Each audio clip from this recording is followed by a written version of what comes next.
Welcome, everybody. I hope you can hear. Yesterday was a day which was a really good introduction actually to this topic, because it talked a lot about dynamic things happening in the car, service-oriented architectures and so on, and even the need for software-defined networking came up. It was also the number 3 spot of topics in automotive Ethernet going to the future. And today I'll talk about where do we stand, what tools do we have in our toolbox to do dynamic network management based on Yang. Why do we want to do it? There's a couple of trends. One is zonalization. Zonalization means going from a centralized architecture with this huge central switch into zonal networks where you have zonal edge controllers, smaller switches in the edges, still switches in the center, lots of different hardware, actually different scales of hardware. And that just leads to, first of all, you have different hardware, you have an increasing number of hops, you just ramp up the complexity of your network. Secondly, you have service orientation. We saw yesterday that you want to have services communicating in the vehicle. You want to also field upgrade those services. Those services change and their communication requirements change at runtime, through upgrades or whatever. And that just means you suddenly have dynamic requirements towards your network that you need to deal with. Final motivation for dynamic management is also fault tolerance, that first of all, you can monitor your network, and in case something happens, you can reconfigure, reroute, move a virtual machine, adjust your network, and so on. So looking at all the trends and the consequences out of those trends, the conclusion is that in order to deal with this, we need something that allows software actually to take a bit of control of the network. And how does software take control? It needs an interface. It needs a programmatic interface, and that interface needs to be efficient. Now, the topic is the talk is also about Yang. What role does Yang play in this interface? Yang is a language, a common language that's used in this field, and also provides models that can be used to enable this efficient interface. Now, the very brief introduction to Yang. Yang, first and foremost, is a modeling language. It's standardized by IETF, and the use case, the intended use case, is management of configuration, state, but also notification and remote procedure calls for networking devices. It's not really limited to networking devices, but that's where it comes from. It was brought up in a response to a situation in the enterprise industry where you had SNMP, you had proprietary command line interfaces, which actually, if you think about what I said before, those are all programmatic interfaces, but they were not sufficiently efficient for the use cases that were intended to efficiently manage the network. And that's why Yang was created as a foundation of a new class of network management protocols. Next to the modeling language, Yang also describes as a term Yang models. So Yang models are written in the Yang modeling language, and they are an abstract representation of the features that you have in a certain device or part or component of a device.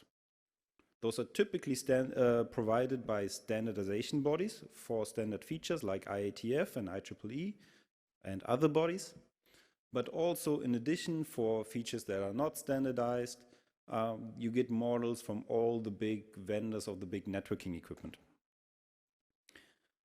Next to the language and the models, you then also need to take the step to actually get to configuration data based on the models.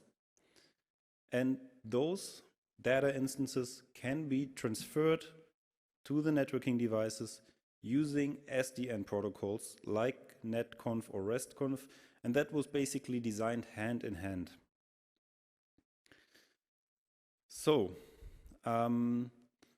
How does IEEE view dynamic centralized configuration? There is the 802.1 QCC standard, which defines the architecture depicted here.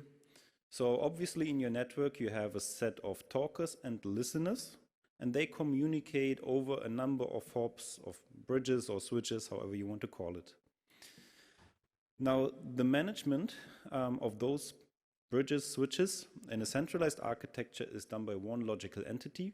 This logical entity is called the CNC, the Centralized Network Configuration.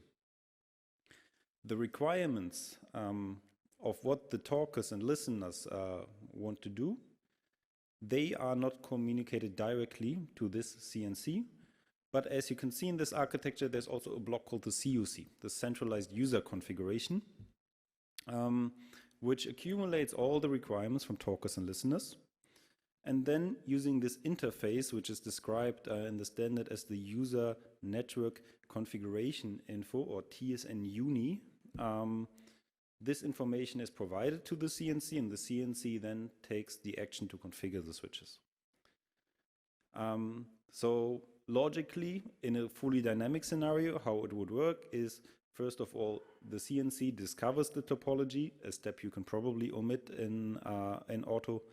Then the CUC component learns about all the requirements in the network, sends the accumulated list of requirements to the CNC, and the CNC is the brain that now decides what do I need to configure in the particular switches to satisfy the talker and listener requirements.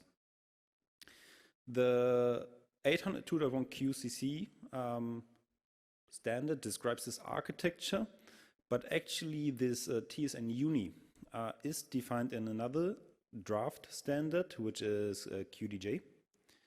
And both of these standards define Yang models. And because this is a talk about Yang, it has Yang in the title, I want to show you Yang models. And luckily, the 802.1 QDJ model is simple enough that I can fit it on a single slide. You don't really find models so simple very often that you can actually visualize them. Normally they're much bigger, but I can show you just here a UML diagram of that model. What do we see? The models always follow a tree-like structure. You have containers which contain multiple subnodes. You can have lists, which are basically tables. And if we walk down the tree, you have two big branches. One is a read-only branch where you can read back the actual state of things from the configuration. But the more interesting part is on the left. There's a container called request, which below has the talker and listener requirements. So each request contains precisely one talker and between 0 and n listeners. That's logical. Exactly. So if you now want to know what are the actual talker requirements, you need to look into those nodes. And what we see is not a lot. Actually, there's only like a one line for the talker. It just says that it's using a certain grouping. And that's a thing that Yang does, is it can reuse definitions from other models. And all the requirements a talker can have is apparently just included in this model. And the model it includes from is a model that was defined in QCC. So then we're basically back to QCC. QCC already defined structures that you can use to say what are talker requirements. Now, next step is to look at this QCC model. Much bigger already. Still actually not a complex Yang model. Most models are still way more complex than this. But already a bit too big that I can show it to you. So I tried to take one snapshot where I can show you at least a part of the talker requirements. So this is the talker grouping, which is used in the talker requirements. And I just want to point out some interesting things. So a talker can, for example, have this container of a traffic specification. It can say, what is my maximum frames per interval? What is the maximum size? It can, with the transmission selection, decide, do I want a strict priority or CBS treatment? Also for time awareness, it can state certain transmission points, jitters of the message, but this really requirements from the talker. A bit off the slide is, if you look to the left, there is the group user to network requirements. This also, if you follow the path, contains, for example, properties where you can specify the redundancy. So you can say I need a double or triple redundancy for this particular stream that I'm requesting, and also can set a maximum latency on it. So basically, this is now a model of what the COC and the CNC exchange. So end of day, it's a huge table of talker and listener requirements.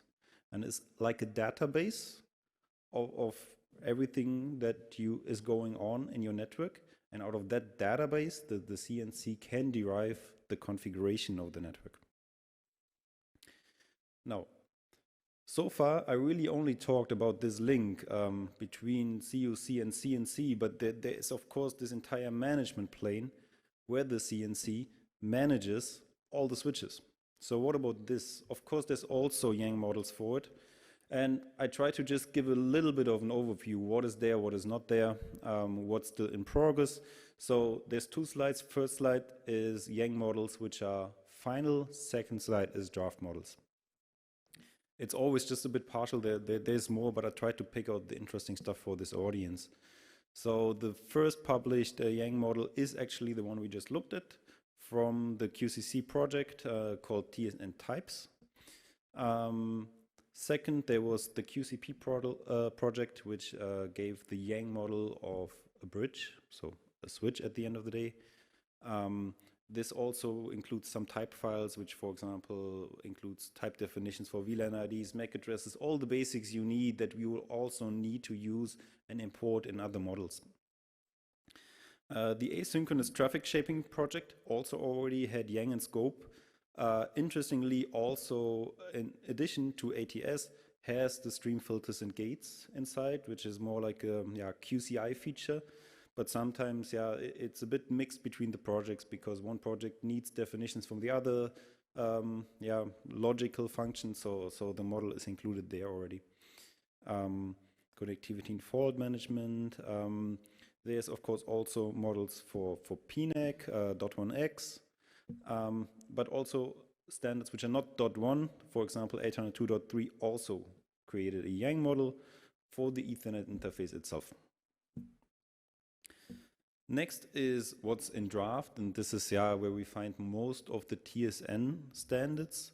There's the big QCW project, which contains 3 TSN standards: preemption, per stream filtering and policing, and scheduling, which is the time-aware shaper. There is QDJ we just talked about. This is very drafty, but also in progress. Yang data models for LLDP, MACsec is a topic, so also for 802.1 AE, Yang model in progress.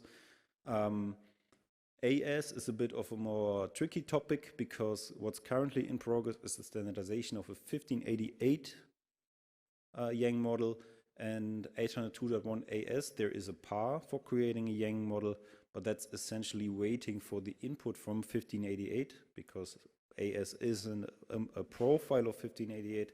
So it would be based on that model and augment additional nodes that AS defines to the 1588 model. Also, we have the redundancy. So I want to give a quick summary after giving you a lot of information. If you look at where we stand with Yang, there's actually a pretty good coverage. Like all the TSN components, switches, PHYs, there are models in place. Some of them are draft, but the nice thing about a model is they are in a GitHub repository, publicly available. They can be used. Of course, the issue is they might change a little bit. But in principle, if you say, hey, I want to look at Yang, I want to see how TSN and Yang interoperate, they're there just to try. But still, a little bit of time is needed to complete the final steps and to have the full TSN coverage. Of course, what should also be said, there is not just IETF and IEEE defining networking features, but also AUTOSAR, for example, extends PTP for the time validation support. You have Avenue doing extensions, you have Open Alliance, and IEEE will not model those. So Yang has the feature to just say, hey, I make an extension to a standard, now I make a model which also extends the other model, but this is also something that would have to be covered if needed, if you want to have those features in a Yang system. The other thing is, of course, aside from the models, you want a whole ecosystem of tools, etc., to use the Yang models. One particular tool that is, of course, very important in the scope of this presentation is just ways to transport the Yang data in order to perform the management operation. If we look back to the architecture, where do we need this? 802.1 QCC makes a couple of extremely fuzzy statements, so leaves a lot of room, basically, in that sense. So between the CUC and CNC, 802.1 QCC states that for the interface, RESTconf is explored. Honestly, I think we might likely have the situation that those two components are anyway on the same CPU. You will not need a remote protocol. More interesting is the management part. Here it says that examples of a management protocol include SNMP, NetConf, and RESTconf. So examples include. Also not much of a help. If you look at the suggestions, SNMP is a bit out of the picture, doesn't really have Yang support. Anyway, SNMP is the reason why we have Yang right now, because it was not working out. NetConf and RESTconf, that we can have a look. So on the next slide, I'll look at all the Yang-enabled SDN protocols. Currently, there are 3 of those protocols. If we want to basically dissect such a stack or a transport of Yang data, we can start on the left, where I started at the very start with the modeling language. Just a language that allows you to write down a model. Secondly, you have the standardization bodies that do write down the models using the modeling language. Second, if you want to have data, you need to have a format. Right? If you want to send the configuration data for a particular TSN feature, you need to put it into a format. This is what we call serialization. And there is also 3 standards to serialize Yang data. XML, the original, which is used with NetConf, of course very bulky. When RESTconf came, which is a bit more coming from the web development world, JSON was added. And finally, we have this train at the bottom, which is going through CoreConf, another SDN standard, not quite standard, nearly done. There's a SIBO encoding, which is a binary serialization, so no longer human readable, but very efficient. RESTconf, NetConf, and CoreConf all still need some way of transporting data. Normal way with NetConf is using SSH, but can use TLS directly. RESTconf clearly using HTTPS as a transfer method. CoreConf is targeted at very small constrained devices, very constrained in CPU and memory resources. So you don't want HTTP, which has a lot of text transfer, etc.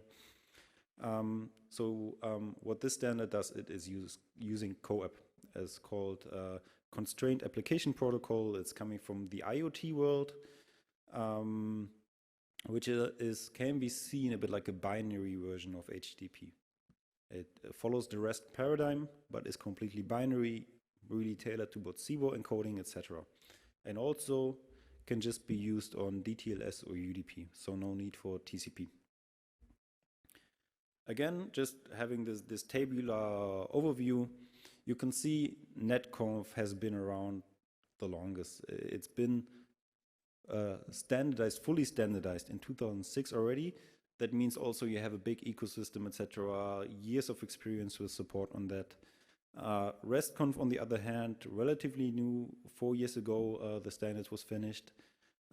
Big difference really here using HTTP and JSON. Yeah, more coming from a web background. CoreConf, I say year of standardization greater equal 2021, probably 2022. It's a set of IETF standards that include, for example, how do you encode Yang data in CBOR, how do you transfer this over CoAP, etc. And indeed, it's really tailored to be binary. It's tailored to be, first of all, very easy to process by a microcontroller.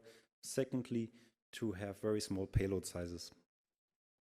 So if you decided you want to use Yang and you want to do dynamic network management, you then are faced with the challenge, which protocol do we use? If you want to use netconf, fine, but good luck making it work on a small microcontroller like we have in all of the switches. Basically, unless really you're able to have a file system, unless you have a lot of CPU power to do XML parsing, lots of string comparisons, it's not going to work. RESTconf, pretty much the same story. You probably need a couple of megabytes of RAM. It's not going to fly. Unless, of course, you have a big Cortex-A, then no problem. Netconf, RESTconf is there for you. Choosing between the two is really more a question of preference. It's a question, where do you come from, what's your background, what are you comfortable with? If you're really into REST interfaces, obviously RESTconf is the way to go. But if you want to run something on a small microcontroller, simply you don't have the choice of using netconf or RESTconf. And this is where currently CoreConf is an option. It's coming from IoT. I'm not saying this is the solution for auto, but it's a solution that works with the hardware we currently have in auto. And it shows basically the way, it shows the little things you need to do to Yang data to make it so efficient, to make it so easy to parse that a microcontroller can handle it. So, in summary, what are the building blocks we have? We have SDN, which is motivated by trends like zonalization, service orientation, fault tolerance, which is why we want to enable programmatic access to the network. It basically boils down to the story that is being brought up a lot right now. We want a software-defined car. If you want a software-defined car, the network is part of the car. So let the software also have access to the network. You know, give the power to the software there, instead of just having, sitting in your office and clicking the configuration in a GUI. The second piece of the puzzle is Yang. It really is super tailored towards this use case. There has been a lot of effort now put into it in IEEE, creating all the models, of course also models from IETF for the higher layer protocols. So a lot of work has been put into it, and I think now is the time to basically see how can you make use and benefit of all this standardization work, all the modeling work that was done. IEEE has a decent progress on modeling, I think, is a good coverage. Small gaps here and there definitely, but as long as they're small, they can be filled quickly. But here it's really on finishing all the models and getting them published so you can work off a stable basis.